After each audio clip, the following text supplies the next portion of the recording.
Welcome back to Undergo J's Code. My name is Juan Carlos. Today we have two very special guests, and I'm going to read their biography. Good morning, everyone. We have Dr. Martita Martinez Bravo, right? Yes. And Christine, I have your last name. Don't worry, I have it. It's Cardona Threadgill? Threadgill, yeah. Threadgill, okay. President, right? Yes, Friends of Fieldworkers. Friends of Fieldworkers. Executive Director? Yes. Co-founder? I wasn't the co-founder, but I'm executive director. Okay, let's just clarifying everything, right? Yes. There's a bunch of titles everywhere, so I gotta, Of course. So just to explain who Martita is, Dr. Martita Martinez Bravo is the first executive director of Friends of Fieldworkers, and she has been an active volunteer and organizer for the organization since 2017. She resides with their 3 children and husband in Camarillo, the eldest of 9 children. Yes. From a Ventura County farm working family. Martita was the first in her family to earn a college degree and later achieve both a master's and doctorate degree in clinical psychology. That's big time. She is a graduate of the University of California, Irvine. She has dedicated her educational and personal experiences to create transformational community benefits for the community. She is a public servant who in 2022 made history as the first elected Latina and woman of color council member in the city of Camarillo. She finds fulfillment by building relationships and helping others, such as by serving on nonprofit boards like Anti-Defamation League and Kidstream Children's Museum. Additionally, she is a social justice and environmental activist, earning community awards for her work. Martita is an active parishioner. Yes, a parishioner. Parishioner at Padre Serra Parish as both a ministry and catechist. Christine Cardona Threadgill lives in Ventura with her husband and 3 school-aged children. She graduated with a bachelor's degree in psychology from CSU Northridge in 2010. She believes in lifting up underserved communities and has a personal family connection to the fieldworking community, as her great aunts and great grandparents were field workers in Ventura County. We're losing out of breath. Throughout the state of California, she recognizes how their hard work and many sacrifices resulted in many opportunities for generations to come in her own family. She is honored to be a part of an organization that gives back to this hardworking community. Welcome, everybody. Let's go ahead and start off by what we're here for, Friends of Fieldworkers. So tell me the story. How did this start? Where did this come from, the idea, or how were you introduced to it? Yeah, so Friends of Fieldworkers, first of all, is a nonprofit 501c3 organization. And the mission of Friends of Fieldworkers is to befriend farm worker families here in Ventura County, and we support them, we celebrate them, and we advocate for them. And so going back to our history, it started really due to a fire in 2013. There was a massive fire in South Oxnard, and it took the apartment homes of many farm workers. And so Judy and Ted Lucas, who were actually the founders of the organization, they took it upon themselves to just go and help these families. And these are families that typically don't go out and seek for services. And so there was a real need there and a real crisis and an emergency. So it was really, the organization was born out of this crisis. And so it was until 2015 where they realized, gosh, they were getting a lot of support from the community and there was a continued need. And Judy and Ted then formally developed the 501c3 within the state of California. So that was in 2015. Okay. And then how I was involved. It's interesting the way that I was involved. It was in like 2016 or so. There was, I don't know if you remember, well, there were a couple of cases, but one of the ways that I got involved was there was a little boy in La Colonia who was crossing the street after school, or not, actually right before school. And he was a child of a farm worker, and his parents were already at work. I think he was crossing the street with his neighbor who would take him to school. and he was tragically hit and killed as he was crossing the street. So it was just such a heartbreaking, news. And so I kind of took it upon myself to do some fundraising and to try to get money to the family so that they could transport his little body back to Mexico. And so I did, a couple of things like that, volunteer opportunities that I just found it in my heart to just do that. And given that my father was a farm worker, I could relate to that community. And at that time, what were you doing full time at that time when that happened? So during that time, I was actually executive director of another nonprofit of the Social Justice Fund for Ventura County. Okay. And then, as time kind of went on, as you know, we went through the pandemic. And during that time, I was still connected with the organization, volunteering with the organization.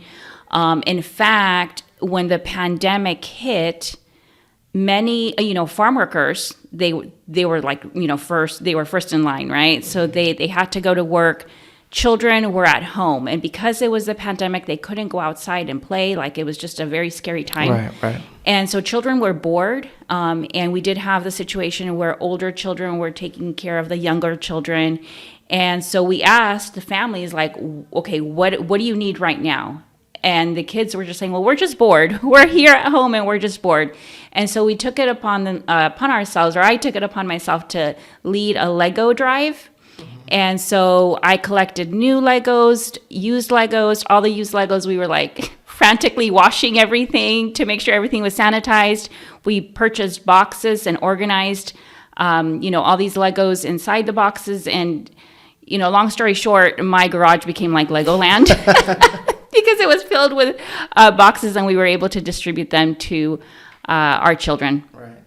And Christine, just take a step back. How were you introduced? Were you introduced through Martita, or what's your story? I heard about Friends of Fieldworkers. Sometime during the pandemic. All those years blur together. So maybe 2021. Some article on like Facebook, they had mentioned the group. And I was like, wow, there's a group like that in Ventura County. And because of my family history, I really wanted to learn more about them. So I became just a monthly donor, and I think it was like $10 a month. So anything helps, Yeah. And then I started to give a little bit more, and then I started to just ask about like volunteer opportunities. Right. And last year, maybe around the summertime, I had talked to Judy, and she said they needed someone to come to their laundry lab and like read books to the kids, do arts and crafts. And I was like, yeah, I thought she was going to say like, oh, fold clothes, Yeah. I'm like, this is like cool. I could do that. So I started going, and then I just thought it was like so awesome when I started to go, kept volunteering. And then I think like very end of the year, I told Judy, hey, you guys do a lot, but you don't have a lot on your social media. Like, people don't really know what you're doing. I could help with that. And at that time, she's like, oh, talk to our new executive director. So I connected with Martita, and then she like brought up, the idea, would you like to apply for the board? And I was like, sure. So yeah, Wow. Became more heavily involved after that. So you have about, let's say, 4 years or 3 years in? Volunteering, it was like a year and a half maybe. And then donor, I think it was like 2021 I was donating, yeah. But for you, throughout your whole career, throughout your whole life, were you always the type to volunteer, for organizations, or was this just one thing where it just popped up and you got inspired just to do this? I think when I can, would volunteer, maybe more before I had kids. And I've got 3 kids. My oldest is autistic. She's 13. So I think after the kids were born, my volunteer time like went down a lot, besides maybe like PTA. Mm-hmm. So this is like the most heavily involved I've been with an organization. And how do you like it so far? I really love it. Yeah. I mean, the more that we do, like the more that I've learned, like hearing all the stories from my aunts and my grandparents, you'd think, okay, this is what that community goes through. But I think the more I've met the families and seen more needs, it's opened my eyes like so much more. So yeah, I really feel like it's a very fulfilling I thing bet. to do. Yeah. Let's go back. You mentioned the first event that occurred back in October 7, 2013, responding The to the fire. Oxnard fire. Yes. What was that experience like? So I was not with the organization then. So what I do know is that there were just so many families who were displaced. I'm And so sorry to they- cut you off. Can you just explain for the people that don't know what Yes. happened? Yes. So in 2013, there was a massive fire in South Oxnard, and there were about 75 people, families, and children who were displaced. And these were mostly farm worker families. And so that is when Judy and Ted took it upon themselves to go and help provide food, clothing, really anything that they needed. During that time, families, I believe, were placed at the gym of a local high school, and I mean, really, their living space was divided by a sheet. Right. And Wow. so, yeah, this is how these families were living. And so Judy and Ted really, took it upon themselves to try to get them services, to try to provide as much as they could. When the organization initially started, it was fiscally sponsored by another nonprofit and by the Abundant Table, which was another nonprofit. And then it became its own in 2015. So I was not directly involved with the organization there, Right. but I found out more about it later. What's your relationship with Judy and Ted? How are they? Are they good people? I bet they are. But I'm just saying. Yeah. So, I mean, they have a beautiful heart. I mean, the fact that, they basically poured their love and their life out, to help these families from 2013 up until this last year. And they continue to still be involved. They are actually board emeritus members. So they stepped off the fiduciary board of directors. So they don't have that legal, fiscal, financial responsibility, but they are our advisors. So we are also working on advisory board. So these are all people that have some type of expertise in a certain area that can provide guidance and mentorship to us as a organization. And since Judy and Ted have been doing this for a while, they're on that advisory board.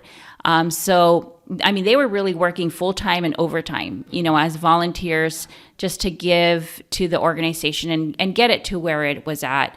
But it was really just them two working. And so then they decided to retire. They were like, okay, we want to enjoy our family.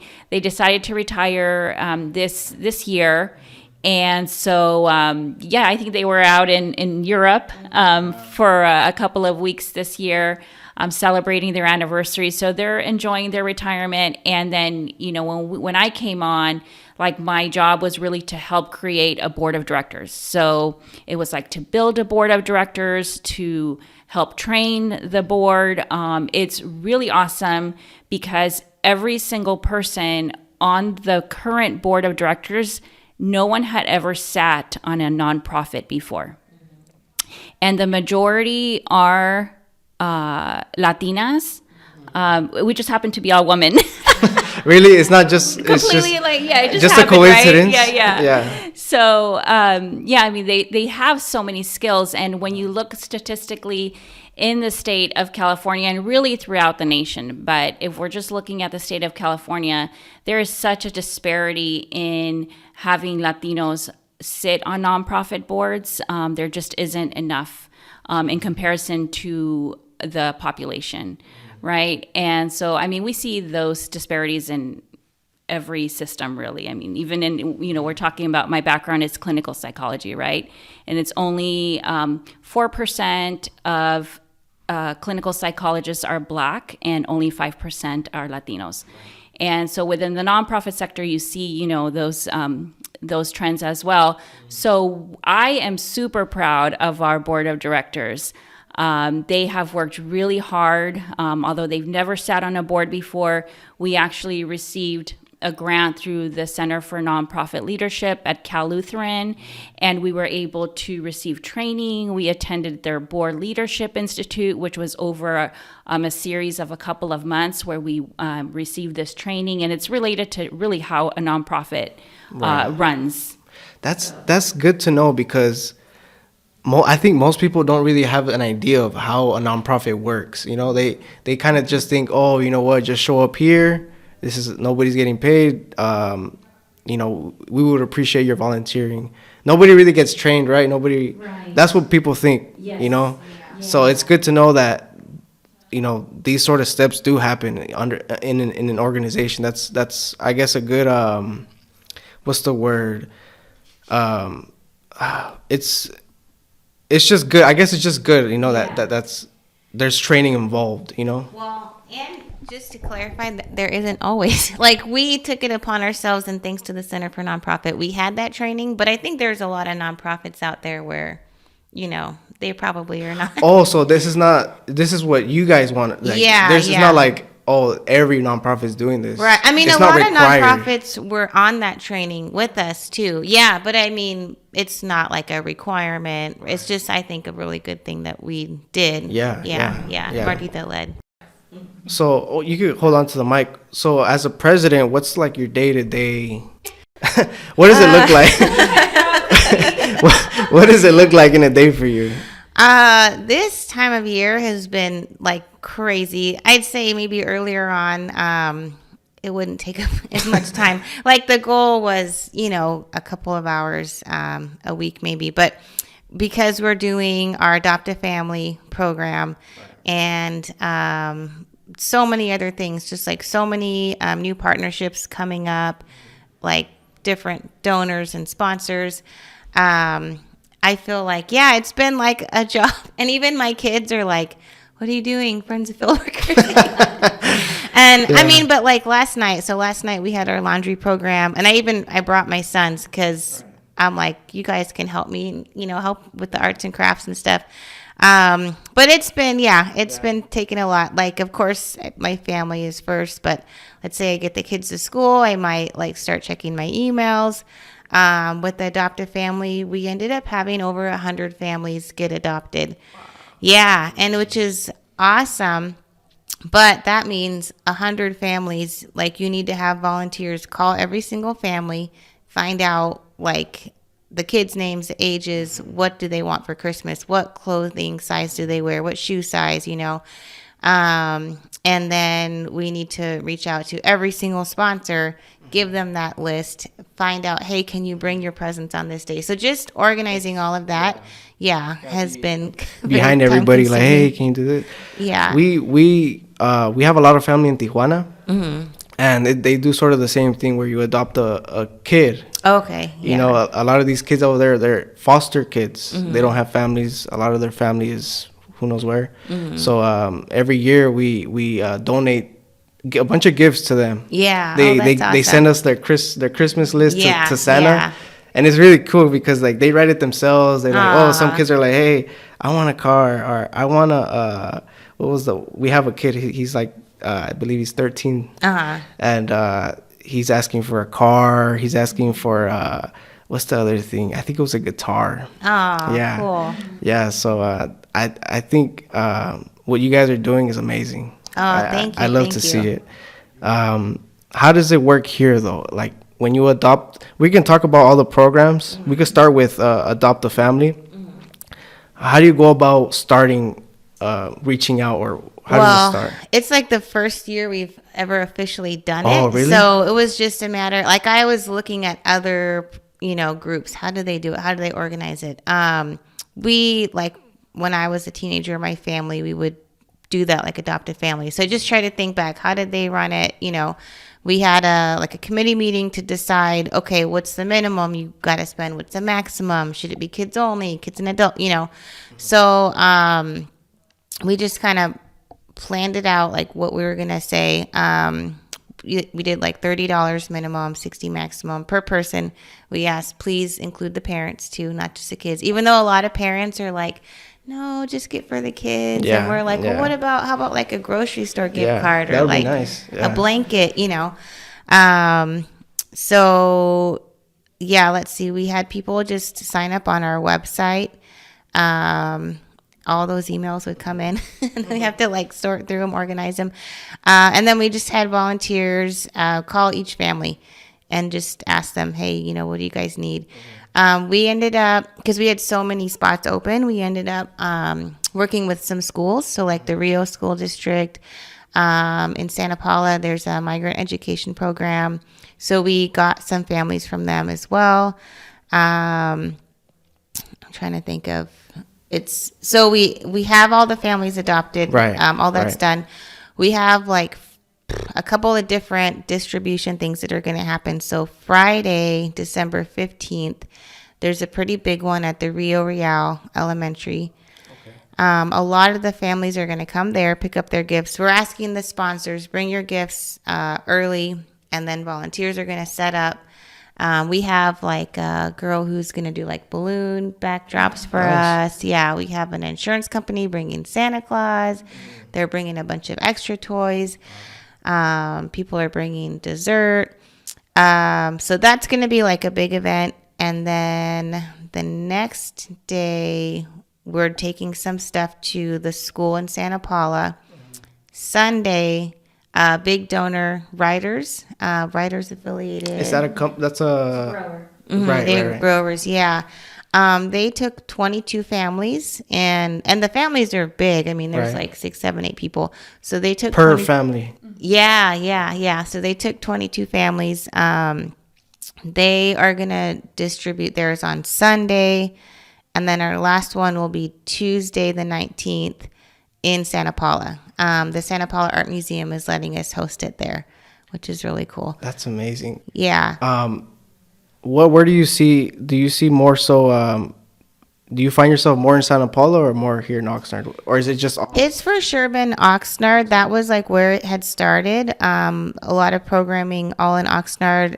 Some families got referred that happened to be like in Camarillo. Like they came okay. a referral from Children's Hospital Los Angeles or from other Ventura County hospitals. Like a baby was in the NICU. Right. Mom was a farm worker.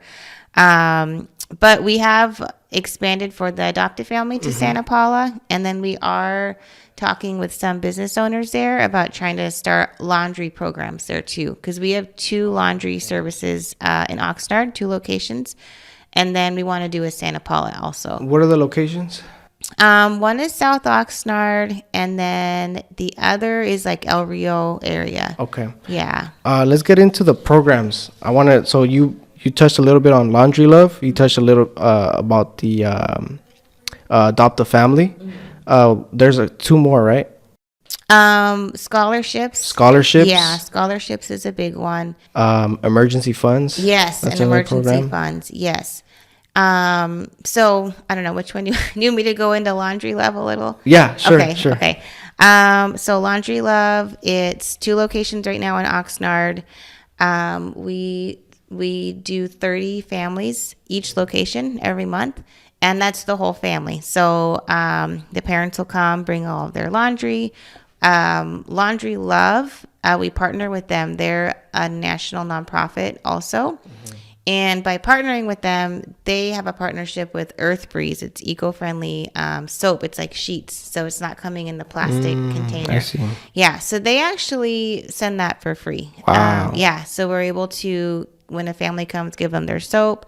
We fundraise for the laundry card and the dryer card.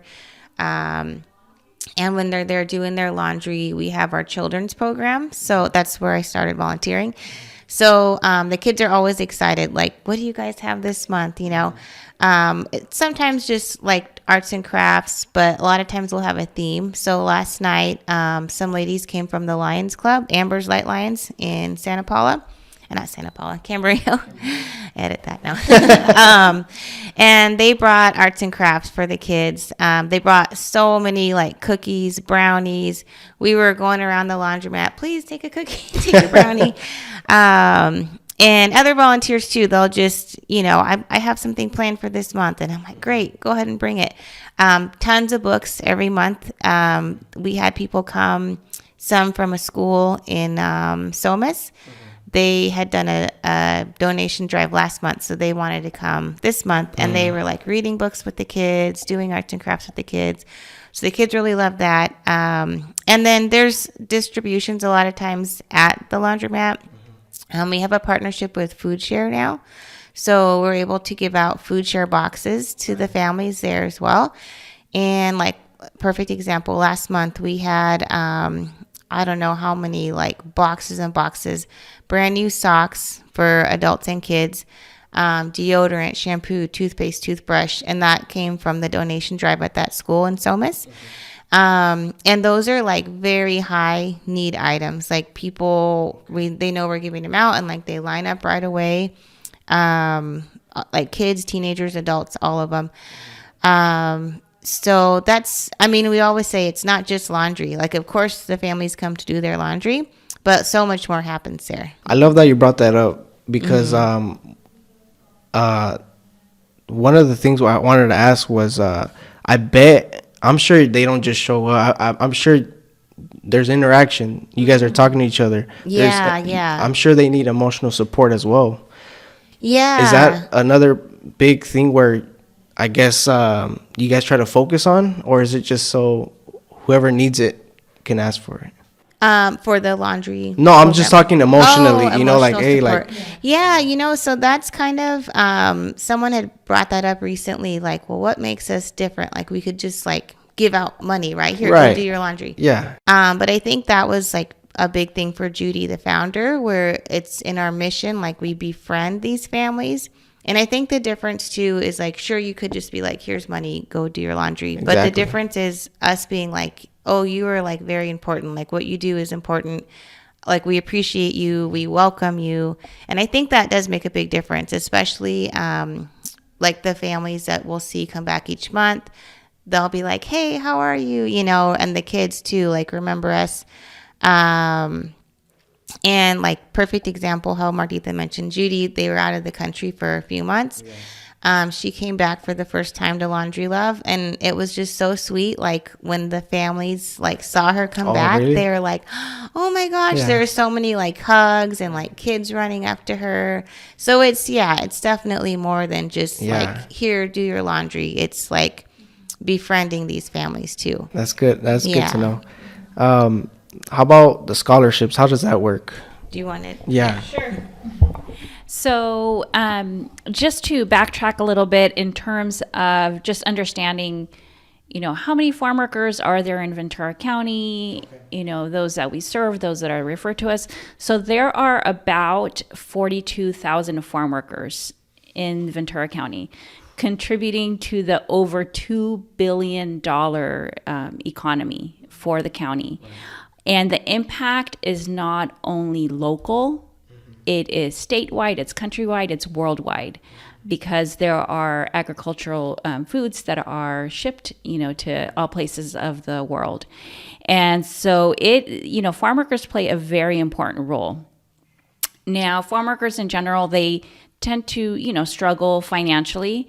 But when they are faced with an additional crisis, like their homes burned down, or, you know, they lost a child, they're experiencing cancer, that just adds another layer of trauma and crisis.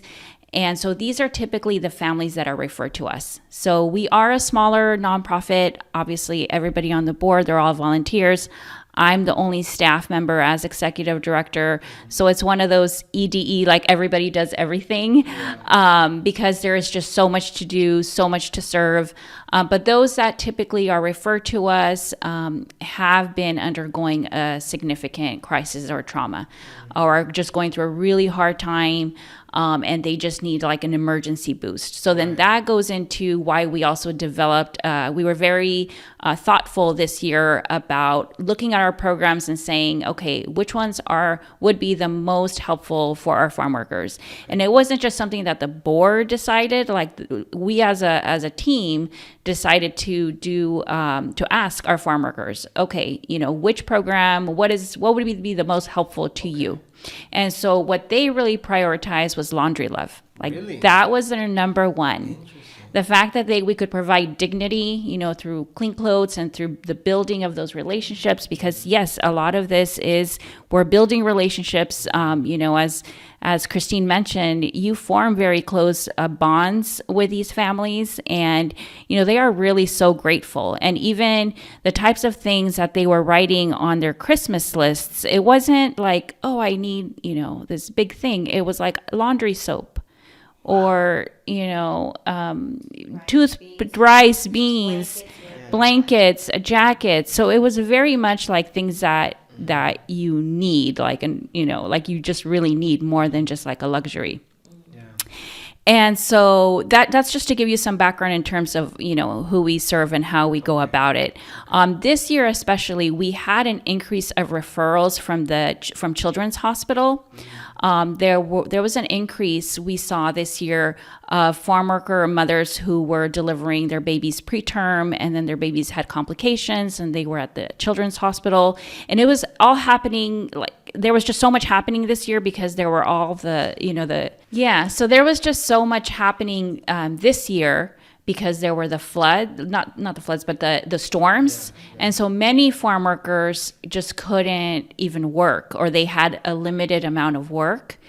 And so then that impacted their paycheck. And, we were just getting on board, like trying to build a board, trying to build a structure. And I think it was just so much happening at the same time that it was a bit challenging. But luckily, as I mentioned, like the board was just so good at focusing on, okay, first of all, we need to train and build and establish, this nonprofit in order to continue to serve.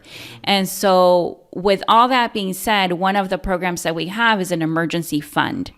So for emergency funding, all we really require is, in order to verify that farm workers are farm workers, they just submit their last pay stub. And that's kind of how we verify, that we are serving what our mission is intended to serve. And then through our emergency fund, when a family is referred to us, we give immediate financial relief. Obviously, we're a small nonprofit. We wish we could give more. But now that we also developed an intake form, and I'll give you an example. We had a family who was referred to us because their baby had a terminal disease. And so they were referred to us. We did a quick intake, and that very same day, we were able to go and deliver a check in person to their home. Yeah, so it's a very, close connection that we build, and, we do, like Christine said, we do show that we care through our actions, right? And so that is one of the programs, and that one continues to just need funding as well. And we are at, our end of the year fundraising campaign. We hope to raise $40,000. And so we started our campaign at the end of last month, and, kind of launched that all on Giving Tuesday. It could just provide so much help. The other program that we have specifically focused on this year and hope to continue it on to next year is the scholarships. So this is all children of farm workers who want to continue their education. And now we have a more formal process where they could apply through Friends of Fieldworkers. We also have 2 colleges. So we have Oxnard College that we fund a specific scholarship, and that one is under the name of Carmen Ramirez, who was a late supervisor, Ventura County supervisor. She was the first Latina supervisor, and she was one of our donors, and she was a huge activist for an advocate for social justice. And so that scholarship was named under her. And then there is another one that we helped to sponsor, and it's the one at CSUCI. And that is also connected to Friends of Fieldworkers. So, there are those opportunities for students, and I'll give you one example. Over the years, I think Friends of Fieldworkers has donated thousands of dollars to the scholarship, to scholarships in general. We had one child of a farm worker who ended up getting the support for Friends of Fieldworkers. She went to UC Berkeley, and she just graduated from UC Berkeley. So now she's in the process of going into law school. Wow, that's Yeah, amazing. yeah. So a it's good- very, very rewarding when you see, also like the impact of it. Is this the first too? Is this the first scholarship you guys giving out this year? Or how many scholarships do you guys give out per year, or how does it work for you guys? So it just depends on how much we can fundraise. Oh, Yeah. I see. The more that we can fundraise, and there are certain people that will say, I want, I'm going to give $10,000 and it's just for the scholarship fund. So then we pretty much put it in that bucket. I mean, it's strictly just for scholarships. Yes. And there are some other people who will say, well, no, I want to give this money just for Laundry Love. Right. And actually, we are looking for sponsors for 2024. Okay. We are applying to the Port of Wainimi. There you go. To see if they can sponsor some of our Laundry Loves. As mentioned, we do want to expand to Santa Paula. I mean, there's such a huge need. If we could provide laundry services to our 42,000 farm workers, eventually that would be a dream come true. So obviously it just depends on the funding. So we are looking if there's anybody out there who either wants to do like a match, because they, work somewhere where they do match donations. We will definitely take that. Or even if there's an individual who says, well, I don't have much, all I can give is like $5, well, if you can sacrifice your Starbucks for today and give it to Friends of Fieldworkers, that can definitely help. And if you, feel like you can give a little more, that will definitely help as well. So in general, I think that we covered our 4 programs. Yeah, that's amazing. And for now, we're sticking to these 4 programs, and right, we're not thinking about anything else, just these 4 programs? So we, it just depends. I know because there has been such a need for babies. We hope hopefully, and it all depends on funding. If we can get it funded, we want to organize a baby love program where we specifically work to provide new items to farm worker mothers to help them and also connect them to a diaper bank.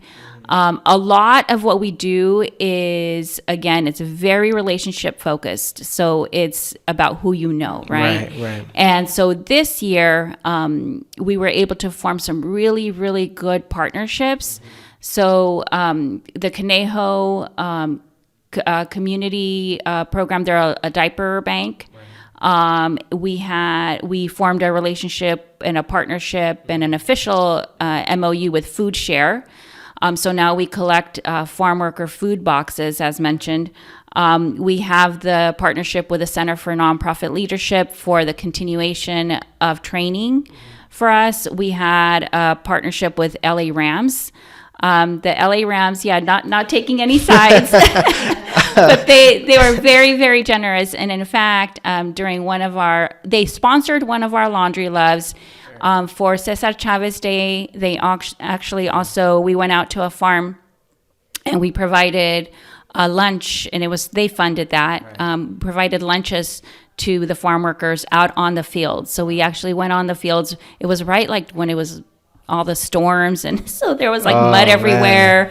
And then they actually surprised us at one of our Laundry Loves. Yeah, they provided me with an award, Kenny Washington award. They select 3 Playmaker. It's a Playmaker award. They select 13. Yeah, 13 folks. So because of my recognition, they were able to also provide $5,000 to Friends of Fieldworkers additionally.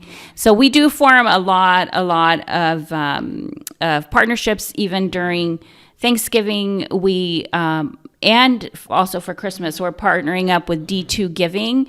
And so they are another nonprofit. And what they did last year and this year is they took the names of our farm worker families and they hand delivered Thanksgiving meals. Wow. That day. Yeah. And they're working on doing something special too for Christmas. I want to, because you mentioned that, I want to go back to the baby love thing. I had this idea where you mentioned how we can help these babies and maybe even the mothers too, because when we had our son, I have one kid, right? Mm-hmm. what was a lot of help for my girl, she after she delivered, was a care package. So she had a friend that had delivered her baby before my son, and she wanted to help us out, and she delivered a care package to us. It was just a big old kind of like a backpack full of cool like sprays, wipes, stuff for mom, right? Yeah.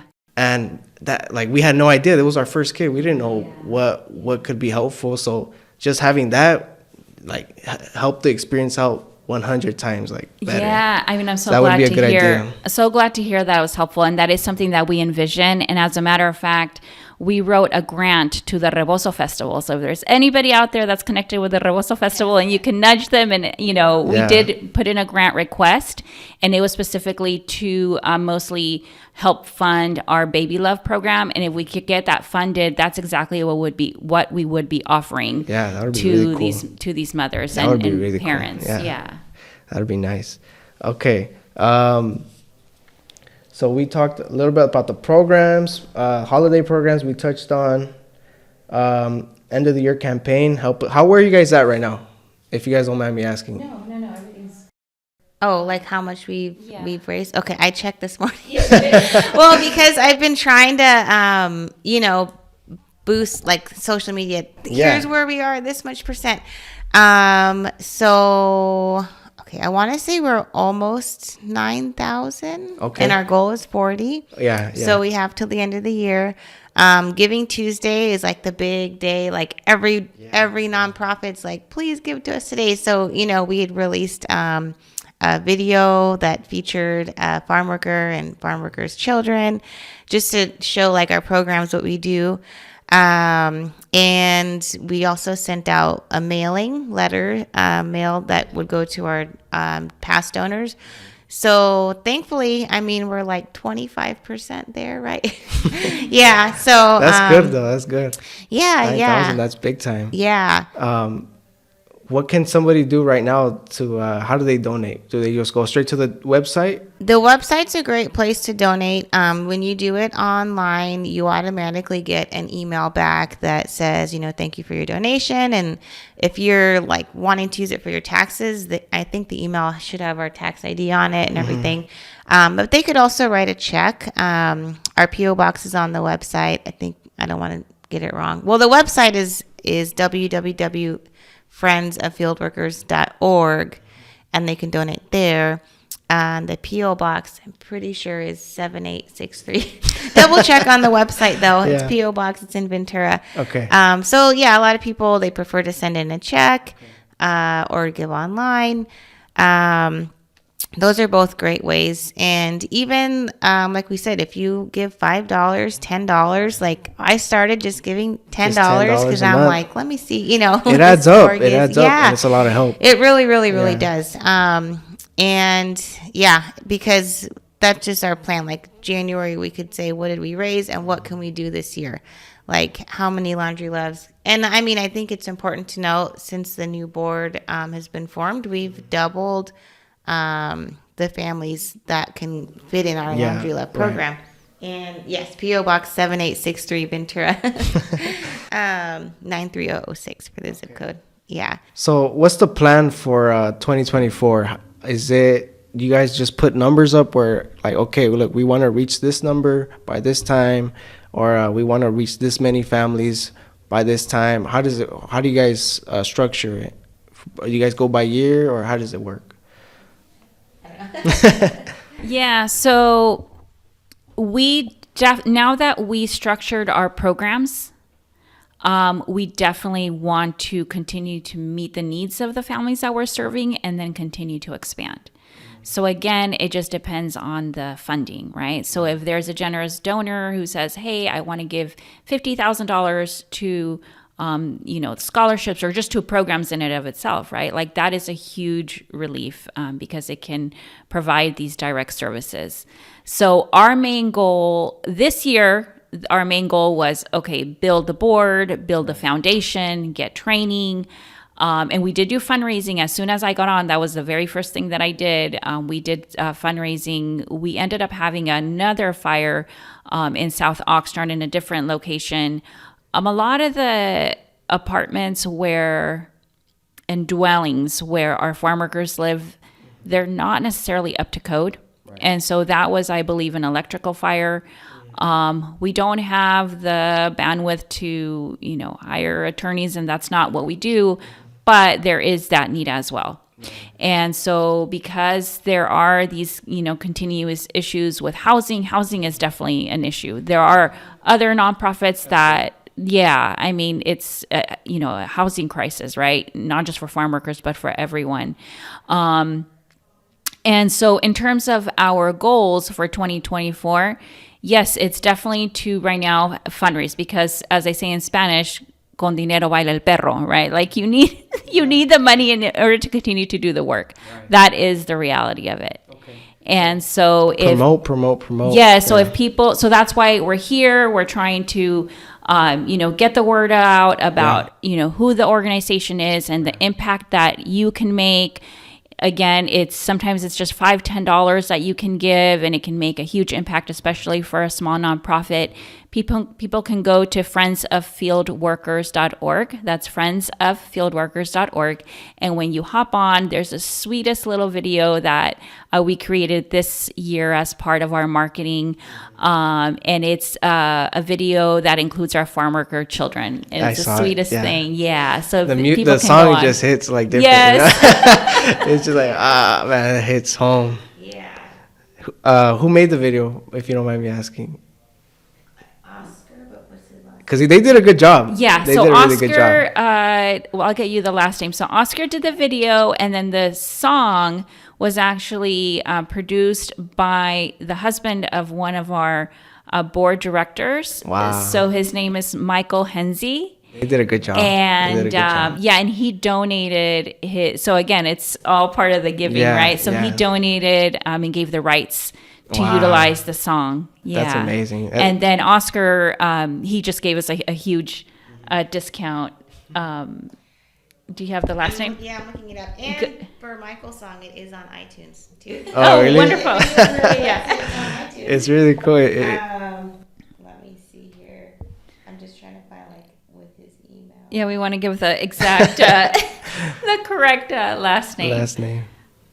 I think it is on the credits are actually on the video itself. Yeah. It is. Yeah. His credits are on there, and so is Michael's. No, well, I just wanted to say they did a really good job. Oh, thank you so much. Thank you for that. The feedback. website looks good. I think if it's really easy for anybody just to go in there, donate. It's pretty easy. It's not. I think the misconception is like, oh man, I gotta type in this, that. I gotta go here. I gotta hit this link.